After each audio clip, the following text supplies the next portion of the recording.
your hair if you have over-processed it, over-dyed it, over-attacked it with heat, stuff like that. And how I fixed my hair, it used to look short, blonde, like bleach dyed blonde, damaged, all of that jazz, and I've grown it into this sort of nice, shiny, softer kind of condition, I suppose. I just want to share my tips on how I fixed my hair with you, and hopefully it will help you and make you feel better about your hair journey, because everybody has a bad hair journey at some point in their lives. You know, you might get a bad haircut and then wish your hair would grow overnight and stuff like that. So this is how I fixed my hair. First of all, I'm going to tell you what happened to me, why my hair got in such a state. I used to bleach my hair, like Marilyn blonde. Gwen Stefani blonde, I loved it. I loved blonde hair. And that sort of thing takes a lot of upkeep. That and red hair. You know, if you dye your hair red, it's going to take upkeep as well. And the amount of upkeep it takes to stop it from going brassy, you know, when people's hair starts to go like yellowy and then orange, you have to use toners, you have to re-bleach it, you have to re-dye it, you have to go over it. You know, there are a lot of things. And then you've got to worry about your roots as well. And it's a lot of maintenance, and that maintenance is detrimental to your hair's overall health. And one day I dyed my hair once too many in a short space of time. I decided to go from the current blonde that I was to a lighter blonde, and I used an extremely high concentrate of hydrogen peroxide to get there. And my hair was so unbearably, irreparably damaged. This is what I thought. I thought I'm going to actually have to shave it all off and start again, because it was just so awful. It got to the stage where, and some of you will know what I'm talking about when I say this, that I could stretch my hair. So imagine that I'm stretching my hair right now. I could stretch it. Now, obviously I can't. Its condition is just amazing in comparison. But I used to be able to stretch my hair, and it would like stretch between my fingers and ping back, and I could pull it off, I could break it off. You know, it would peel and stuff. I mean, it was just awful. And when your hair gets to that sort of state, you get so depressed and miserable, because some girls might not realise it, if you've never had problems with your hair, if you've never done something bad to it, how much your hair means to you. It's like all your eyelashes falling out. I'd die. Well, I wouldn't die metaphorically, but I'd just be heartbroken. I wouldn't know what to do with myself. You know, there are things which shouldn't happen. You know, like if a tooth falls out or something, like one of your teeth. That would just be awful. So I wanted to say that's how it happened to my hair, and I decided there and then that I was never going to dye my hair again, ever, and I've kept that promise. I have never dyed my hair since then. I haven't dyed it in maybe about 9 or 10 months, and that's a very long time for me. And as you can see, this is the blonde that's growing out of my hair. This is the blonde here, and this is my natural hair colour down to about here. It's about an even distribution of blonde and kind of light brown. Light brown is my natural colour. And now I'm going to tell you how I fixed my hair. The first thing that I did was baby it. I nurtured it. I looked after it.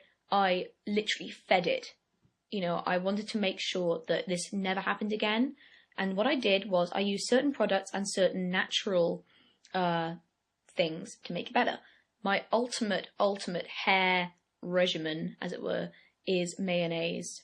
Mayonnaise is filled with stuff that is brilliant for your hair. You need to put it on your hair, and I used to put it on the mid-lengths to the ends, so about from here downwards. The good thing about mayonnaise is that it's full of stuff that's brilliant for your hair. Olive oil, egg, butter, fat, probably more dairy carbohydrate-y stuff. It's good for your hair. It's full of proteins and carbohydrates and stuff that your hair actually needs to remain glossy and radiant and shiny. And I used to do this every single night before going to bed, and then I'd wash it out the next morning. And my hair, it would seem like I hadn't dyed it at all. It would just be soft and smooth, and I wouldn't be able to stretch it anymore. It just gave life back to my hair. If you're having this problem, just try it. It doesn't make your hair smell afterwards. You won't even notice it. And it will really do the job that you're looking for. Other things that I used are really soft shampoo and conditioner. You need to use stuff that is silicone free. Silicone and silica are very different things, and I will come to this in a minute. Silicones are bad, silica is good. Silicones literally are what people put in breast implants and stuff like that. You know, it is weird. And when it's in shampoo, it is bad for you. It is going to put a rubber coating on your hair.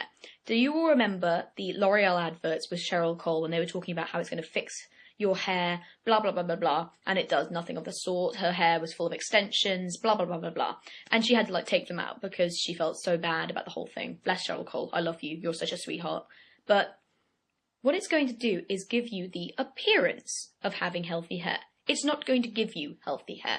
It's going to make your hair look healthy. And when you stop using that shampoo, or when that shampoo stops working for you, you're going to see that your hair hasn't changed at all. It's still the same, it's still damaged, it's still bad, if not worse, because silicones aren't good for your hair. You want to find a shampoo that is really natural and good. The TG Bedhead Oatmeal and Honey Shampoo and Conditioner, I haven't got it on me, but I know which one I'm talking about, is a gift from heaven. It's amazing. It has no silicones, it's natural, it's barely got sulfate in it, it's going to lather but not too much. And it really helped my hair. It babied it, it looked after it, it made sure that it was, you know, it conditioned it so well. And even the shampoo wasn't too abrasive, you know, it was a really good set. Other shampoos that are great are things from Kiehl's, because Kiehl's is one of my all-time favourite natural skincare, hair care brands. It is brilliant. Their Ultimate Thickening Shampoo worked like a dream for my hair. And you may say, why did you need to use thickening shampoo? Stuff like that. It didn't just thicken my hair. It helped the hair shaft to repair itself. It gave it the opportunity to fix the whole problem on the outside. It actually even helped my hair grow. And some of you are now going to say, Livy, your hair has its own growth rate. It's in your DNA, it's in its genes, it's not going to grow faster. That may be true for some people. It's not true for me. It helped my hair grow. I was doing a lot of things to help my hair grow, and that definitely sped up that process. I loved that shampoo. It was mostly sulfate-free, totally silicone-free. It barely lathered, but it cleaned my hair. It helped it grow. It really, I think it actually inspired my follicles. And the follicles are like the little things in your scalp that, you know, produce hair. It really just like rebooted them. That worked really well. So I used a lot of good sulfate-free, silicone-free shampoos and conditioners. Another thing that I did was left my hair alone. I stopped putting heat on it. There were days where I wouldn't use a hairdryer at all. And try and do that if you're not going out. If you know you're not going out for the day, don't even wash your hair. Let it get greasy. You know, just leave it alone, because if you overwash it when it's damaged, it's going to make it worse.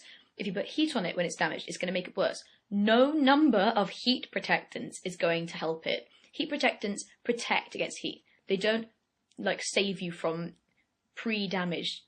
You know, it's not going to fix it overnight. But if you can, it will really help your hair. Your hair will just regenerate faster. But I did use heat protectants when my hair got to a stage where I could use heat on it. And some of the best ones I will show you now. This is the best heat protectant in the world, other than Redken's Satin Wear heat protectant. That's good too. This is wonderful. It is for colour-treated hair, and what it does is, and it says here, Thermo Radiance Protecting Milk for colour-treated hair for use with heat styling tools or blow dryers, leave-in. And what this did was really protect against my, you know, my hairdryer, my straighteners, whatever I wanted to use. I still use it now. I barely have any left. I've had it since like February, so it's lasted me so long. And what it does is that I put it on the mid-length to the ends just to ensure that it doesn't damage my hair or that the roots don't get greasy or whatever.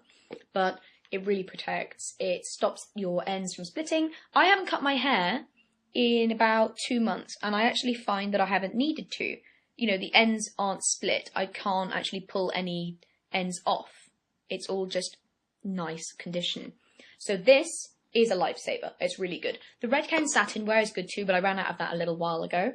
But that's a very, very good heat protectant as well. Here are some of my other favourite ones. Everybody knows that Tresemme is a great brand for, you know, your money. It's good because it's not too expensive and it works.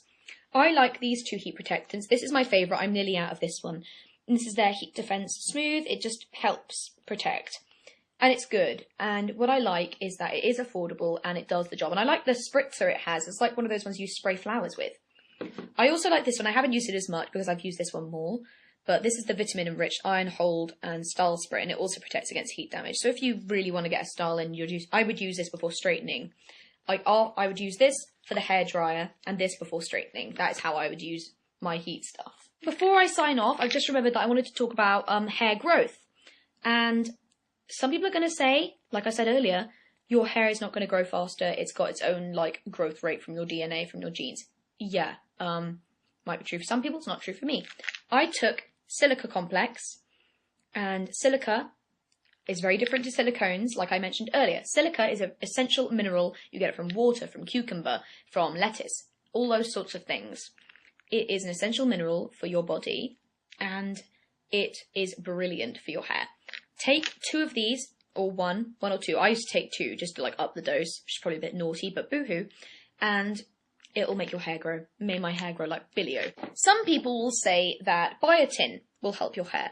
It helps your hair, but it makes you break out, so I try to avoid it. Finally, if you want your hair to fix, it's not going to do it overnight, but you have to be patient with it. You have to realize that your hair has to have time to repair. It's like a bad relationship. When you break up, it's going to take you a while to get over it, to get over the pain, to get through everything that happened and stuff like that. Exactly the same thing with the relationship with your hair. Let it get over what's happened, let it heal, and it will thank you in the end, because I never thought that my hair would get to this stage. I never ever thought that my hair would be this nice after everything it had gone through. So I hope that I've shown you some products that have helped. One last thing I need to say is that some people say use Moroccan oil, use oil on your hair, blah, blah, blah, blah, blah. If you use oil before you put heat on your hair, it is going to fry. It's going to cook it. It's just like a pan. You put chicken in a pan, you put oil on it, it's going to cook. It's going to fry. You always need to put that on afterwards or before bed or stuff like that. Just please don't put it on before you use heat. That is all I have to say on the matter. I hope this helped, and yeah, I'll see you with my next video. And yeah, I love you all so much. Thank you so much for subscribing, for viewing, and I will see you guys soon. Bye bye.